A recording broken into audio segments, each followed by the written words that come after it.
Sometimes silence is louder than 1,000 voices in a courtroom. What makes a whole room stand up for a man they mocked the day before? Let us know in the comments section below, and make sure to subscribe to follow every powerful moment of this veteran's story. Walter Briggs hadn't changed his routine in 40 years. He liked things simple, predictable. Wake at 500, coffee by 5:15, polish the boots, press the uniform, raise the flag, walk 2 miles through East Shelby Park picking up trash nobody else seemed to notice. Then he'd return, put on his old army dress greens, and sit on the bench by the war memorial like clockwork. The neighbors called him Colonel Musty, Old Sergeant Ghost, and sometimes worse. The kids laughed behind their hands. The adults avoided eye contact altogether. They didn't understand, and Walter never offered to explain.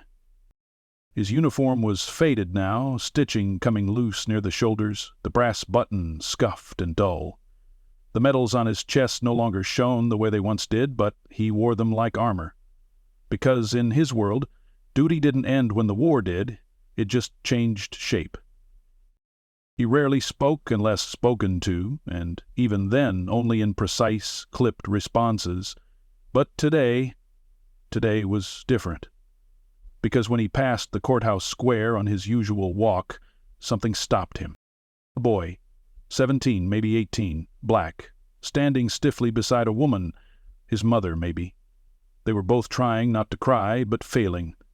A uniformed cop stood next to them, jaw clenched like stone. Walter's pace slowed. The boy's wrists were cuffed. He looked terrified. Walter stared for a moment, nodded once, and kept walking. Later that evening at the VFW hall, he sat across from Tom Delaney, his only real friend these days. Tom wore civilian clothes now, but he still carried himself like a man who once knew how to march. They were playing their usual game of checkers when Walter, without looking up, said, "There was a kid, this morning, cuffed, looked like Bobby." Tom blinked, then leaned forward. "Bobby? Robert Coleman's son. You remember Bobby, don't you?" Tom nodded slowly. "Vietnam. Firebase ripcord. Died in your arms, didn't he?" Walter just stared at the board. Then, very softly, he whispered, "He made me promise." 2 days passed. The town moved on. It always did. But Walter did it. He went to the courthouse, not to protest, not to grandstand, just to watch. He sat alone in the back pew while the preliminary hearing unfolded. The kid's name was Darius Coleman, charged with assaulting a police officer, resisting arrest. Dangerous, the prosecutor claimed, unstable. A threat. Walter listened to the words like they were knives scraping across bone. They didn't match the boy he saw. Fear didn't look like rage, and still, no one stood up to say otherwise. That night, he opened a locked chest at the back of his closet. Inside were letters. Dozens, yellowed with age. One had Bobby's handwriting. He read the last line again and again. "If anything ever happens to me, watch over my boy. Promise me that Walt—" The next morning, Walter polished his boots for the second time in a week. He pressed his uniform tighter. He pinned his Purple Heart, Bronze Star, and the small gold oak leaf from the Distinguished Service Cross higher on his chest than usual. And he walked straight into the district attorney's office and asked to speak to someone in charge. The receptionist looked at him like he'd lost his mind. "Do you have an appointment?" she asked, condescending. "No," Walter said flatly. "Well, I'm sorry, sir, but I served with Robert Coleman. We bled in the same jungle. I carried his body out of Firebase ripcord, and I have letters. Proof. The kid you're about to put away, he's Bobby's son, and if you want to see justice done in your courtroom, someone better listen." He didn't raise his voice, didn't blink, but something in his words made her pause. She looked again at the rows of ribbons on his chest, and suddenly her fingers reached for the phone. That afternoon the courthouse was busier than usual. Word had spread fast, not about the case, but about him, the old man in the tattered uniform, who marched in uninvited and somehow got the DA's attention. Walter sat in the witness room alone. No one offered him coffee. No one thanked him for coming. But still, he waited, still as stone, until they called his name. "Walter Briggs," the clerk said, "please approach the bench." He stood slowly, spine straight, and walked forward. Each step echoed through the chamber like a drumbeat. His boots scuffed against the marble. His medals clinked faintly, and every eye in that courtroom followed him. He wasn't young any more. He wasn't loud. But when he reached the front and turned to face the gallery, no one moved, not even the judge. Then, like a ripple in water, it happened. People rose, one row, then another, until the entire room was on its feet. Not in protest, not in defiance, but in respect. Because even if they didn't know why yet, even if they hadn't heard a word of his story, they could see it. He wasn't a ghost. He was the past, walking upright through the present, demanding to be heard. And this time, he would be. Walter's testimony didn't start with a bang. He didn't slam his hand on the stand or wave papers in the air. He just adjusted his glasses, cleared his throat, and looked the judge directly in the eyes. "My name is Walter Briggs, serial number 24179, 1863. I served in Vietnam with the 101st Airborne Division, Charlie Company, from 1967 to 1971. There was a slight hush in the room, the kind of silence that wasn't empty, but expectant, as if the air itself was holding its breath. I'm not here to talk about medals," he said plainly, "or about the war itself. I'm here because of a promise I made to a man named Robert Coleman." Darius looked up from the defense table then.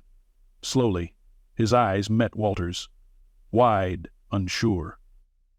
Maya Coleman, seated behind her son, covered her mouth with trembling fingers. Walter reached into the inside pocket of his jacket and unfolded a creased, yellowing letter. The ink was faded, the edges torn, but his hands held it with practiced precision, like he'd done it 1,000 times. "This letter was written by Robert," he said, his voice steady, "a week before he died. He wrote it while we were under siege at Firebase Ripcord. It says, and I quote, 'If I don't make it back, Walt, find my boy. Tell him who I was. Tell him I didn't forget him. And make sure this world don't eat him alive.'" A murmur stirred in the room. The prosecutor shifted in his seat. The judge leaned forward slightly. Walter continued, "Robert was my best friend. We enlisted the same day, trained together, deployed together. He talked about his family more than any other man I knew. Said his son was the reason he fought, the reason he wanted to make it back." He looked to Maya. "You were pregnant when he shipped out," Walter said gently. "He carried your photo in his helmet liner, showed it to everyone, said his son was going to be somebody, said he's going to see a better world than this." Maya's eyes welled, her head dropped, chin trembling. Walter turned his gaze to the judge. "This boy you've got on trial? Darius Coleman? That's the son he meant. The one I promised to look out for." The aide arose, adjusting her suit jacket. "Your Honor, while we all respect Mr. Briggs' service, I fail to see how this emotional recollection is relevant to the case at hand." Judge Ramirez held up a finger without turning. "You'll have your chance, Ms. Vogel. Let him finish." Walter nodded once, respectfully. "I didn't know where Bobby's family ended up. After the war, I drifted, did odd jobs, tried to bury some things, but that letter stayed with me, in a lockbox, next to my medals, because I don't break promises. I don't care how many years pass." He glanced at Darius again. "When I saw him in cuffs, I recognized him. Not his face, not his walk, but something deeper, the way he stood, the way he tried to hold his head high, even while everything around him said he should hang it low." He paused, then reached into a folder and produced several more documents. Photocopies, yellowed records, and a faded photograph of 3 young soldiers in the jungle. All were submitted to the court clerk. "These are my military records. That's Robert's handwriting. Those are photos of us together.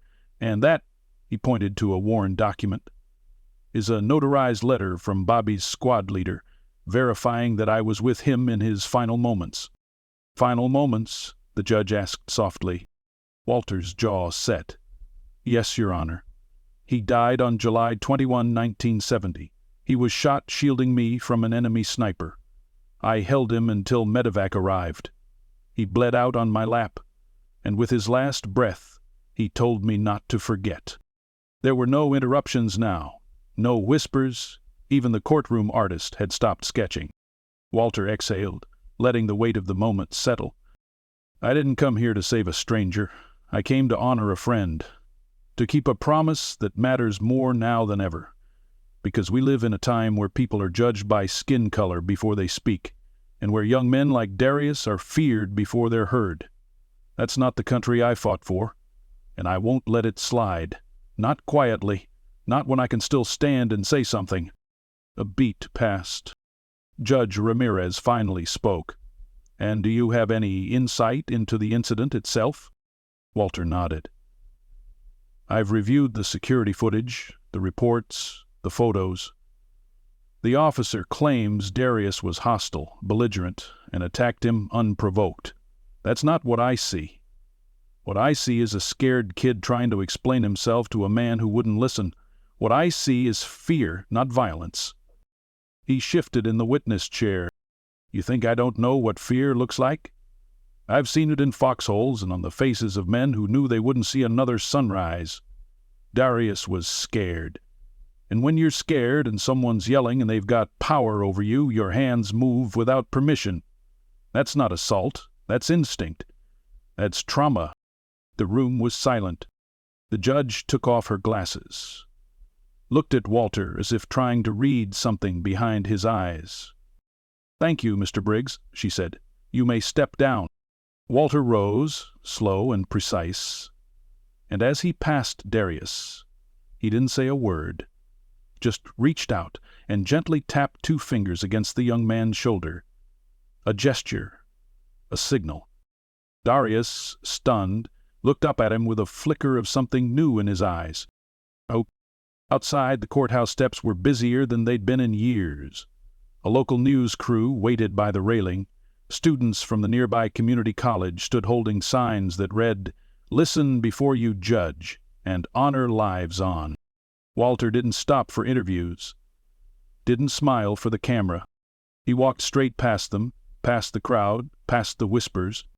And when someone called out, "Hey, old man, why'd you even bother showing up today?"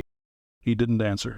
He just adjusted his jacket, lifted his chin, and walked like a man who understood exactly what it meant to serve, whether in a jungle overseas or in a courtroom back home. Because service didn't end when the war did. Sometimes it only began. Darius hadn't said much to his public defender since Walter's testimony, but when Reggie Miles entered the holding room the next morning, something in Darius's eyes was different. Less resigned, more aware. Reggie dropped his case folder on the table and pulled out a chair, looking more exhausted than usual. "You got someone upstairs fighting for you?" he said, rubbing his temples. "That old soldier, Briggs? He's stirred up more interest in your case than I've seen in months. Local press is sniffing around. Civil rights attorney from Memphis called me last night, said he's watching." Darius sat quiet for a second, then leaned forward. "You think it'll change anything?" Reggie met his gaze. "That depends. You ready to talk about what really happened?" Darius shifted. The walls around him weren't just concrete.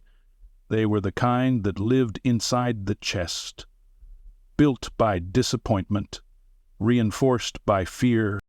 "I already said I didn't hit nobody." "Yeah," Reggie replied, "but that's not what I asked." A long pause filled the room, then Darius slowly exhaled. "I was walking home from my shift at Morrison's," he began.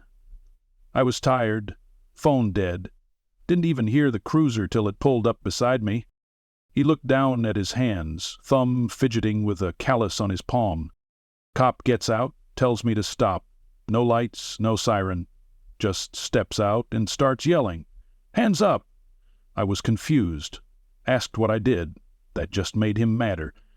Told me to stop resisting before I even moved. Did you resist? I put my hands up, Darius said, his voice flat. But when he reached for my arm, I flinched. Reflex, man. I didn't swing. I just backed up.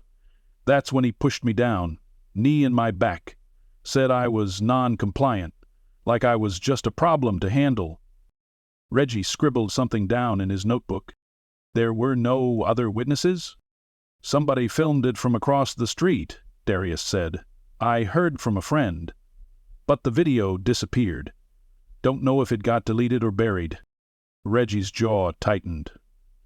And you didn't mention this sooner because nobody listens, Darius said, sharper now. Because it don't matter what I say, especially not to them. I'm just another headline to write off. The two sat in heavy silence for a few moments before Reggie broke it. Walter believes in you. You know that, right? Darius didn't answer right away. I didn't even know about him till that day, he said finally. Didn't know my dad had anyone left from the war.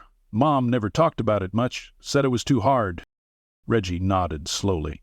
Well, he knows your father's blood runs in your veins, and I think he showed up because he believes you're worth standing up for. We're not going to let this slide, Darius, but I need you to trust me. And more than that, I need you to trust yourself. That night, Walter sat in the corner of his small, aging kitchen, sharpening the blade of an old pocket knife he hadn't used in years, not because he needed it, but because it kept his hands busy. The news had picked up his testimony. Local anchors were respectful. Some called him a hero, others labeled him a relic. Social media had its own opinion, half praise, half mockery. But Walter didn't care about any of that. What haunted him was the look on Darius's face after court, that blend of fear and confusion. It was the same look Bobby had the night before their final patrol, like he knew what was coming. A knock at the door broke his thoughts. 3 firm raps. Walter rose slowly, knife down, spine upright. When he opened the door, Tom Delaney stood there, hat in hand, concerned on his face. You might want to sit down for this, Tom said. You've stirred the hornet's nest. Walter led him in without a word. Tom laid down a printout of a blog post. The headline read, Vietnam vet testifies in assault case, but is his memory reliable? They're calling you senile, Tom muttered, questioning whether you really served with Bobby. One guy even said you made the whole promise up. Walter didn't flinch, just sat back in his chair. That doesn't change the truth, he said. No, it doesn't, Tom agreed. But the DA's office isn't stupid.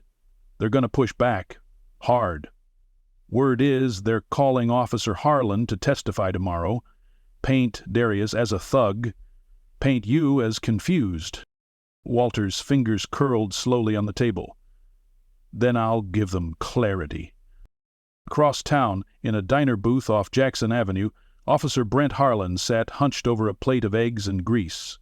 He was in uniform, badge gleaming, but his eyes darted nervously as his partner leaned in. You see the news? I saw it. They're digging, Brent. That lawyer from Memphis, she's asking for your past stop records. Complaints?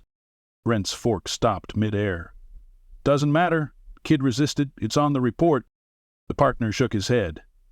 Internal Affairs might not care about reports if there's video, and you remember Mrs. Jensen, right? The librarian? She's telling folks she saw the whole thing from her window. Plainings, Campbell, she's blind in one eye.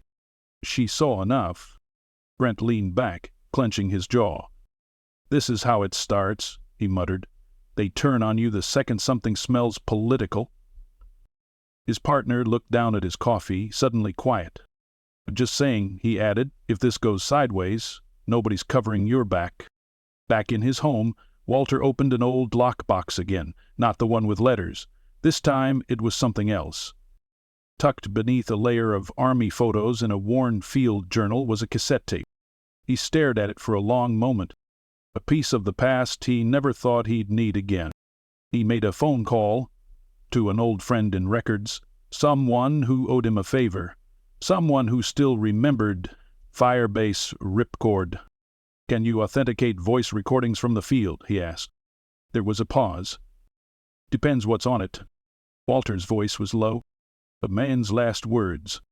When court resumed the next morning, the atmosphere was different. The room buzzed with tension. Reporters lined the rear. A few protesters gathered on the courthouse steps. But Walter stood straighter than ever. And Darius?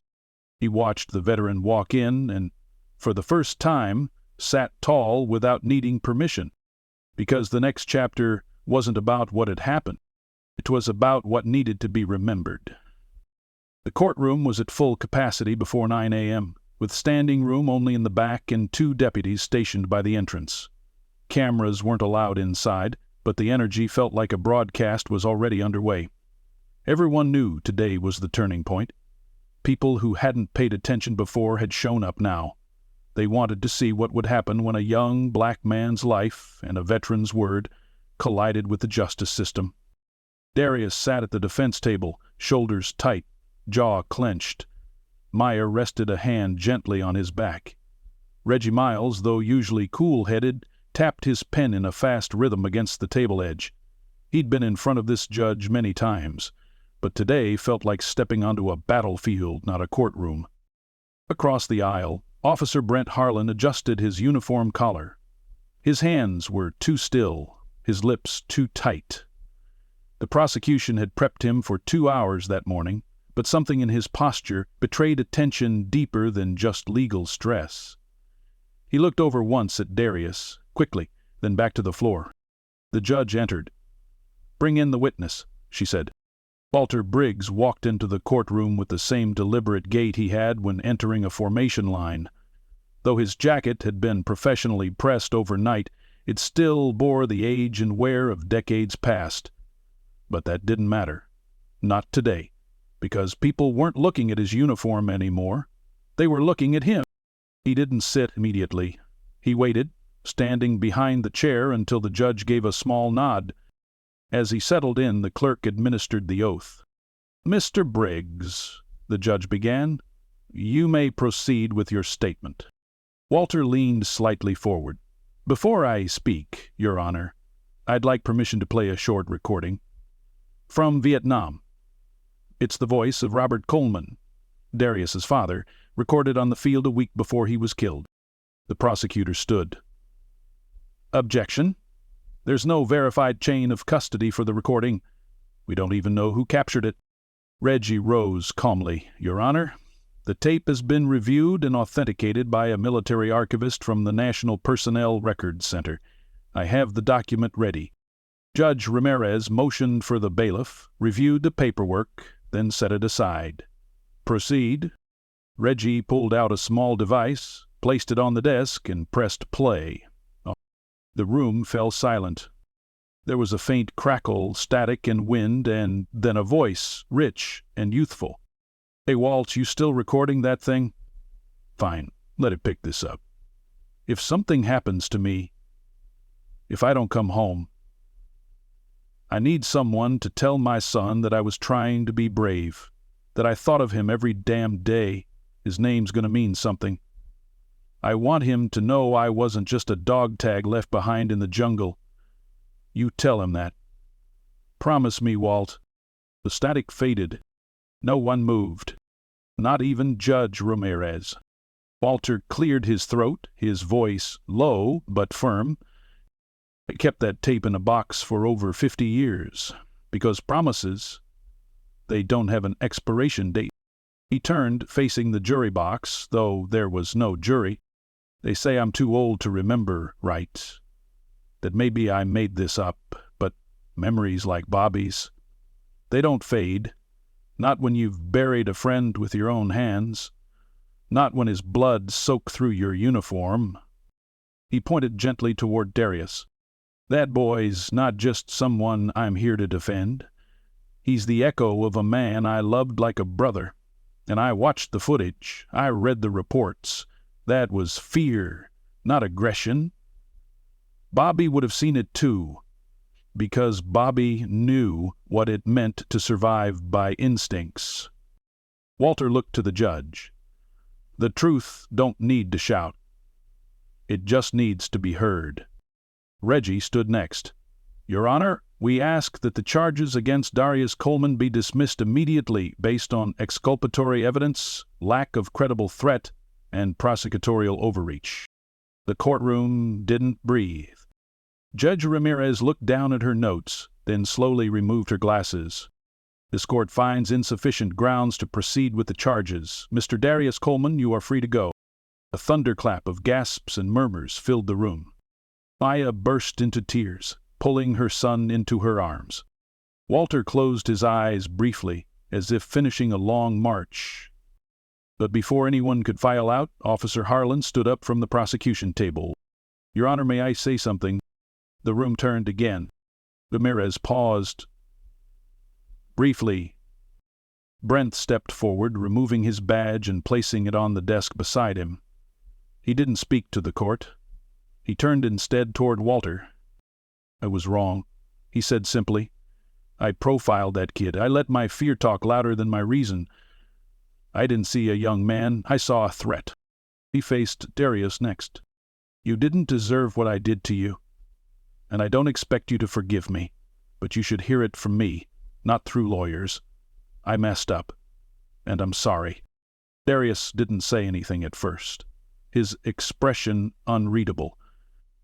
Then, after a long moment, he simply nodded. Not a smile, not a handshake, just acknowledgement. Sometimes that's the only language pain understands. The gavel struck. Court adjourned. Outside, the air was bright, like spring had waited for this moment to arrive. A group of young men from the local high school approached Darius and shook his hand. Reporters swarmed, but he said nothing. Not yet. Walter stepped down the marble steps, his boots echoing with the same sound they had made decades earlier on foreign soil, only this time he wasn't walking away from war. He was walking toward peace. Tom Delaney met him near the sidewalk with 2 cups of coffee. You ever think, Tom said, handing him one, you'd make headlines again? Walter took a long sip before replying. I didn't want headlines, just wanted the truth to outlive the silence. Nearby, Reggie spoke with Maya, who smiled wider than she had in years. Her eyes were rimmed red, but there was light behind them again. And Darius? He looked at the patch on Walter's jacket, the 101st Screaming Eagle, and then at his own chest. You kept your promise, he said quietly. Walter looked over, eyes steady. Now it's your turn. Make sure you live a life worth that promise. Later that week, a small ceremony was held at the community center. No press, no reporters, just family and veterans and neighbors who had watched too long from a distance. Walter presented Darius with Robert Coleman's Bronze Star. The real one, not a replica, not a copy. As he pinned it on the young man's chest, there wasn't a dry eye in the room. The war had taken many things. But dignity? That day, dignity came home. And for the first time in a long time, Walter Briggs let himself smile, not out of pride or relief, but because he knew the fight was finally, mercifully over. He had kept his promise. And the world, somehow, felt a little more just because of it.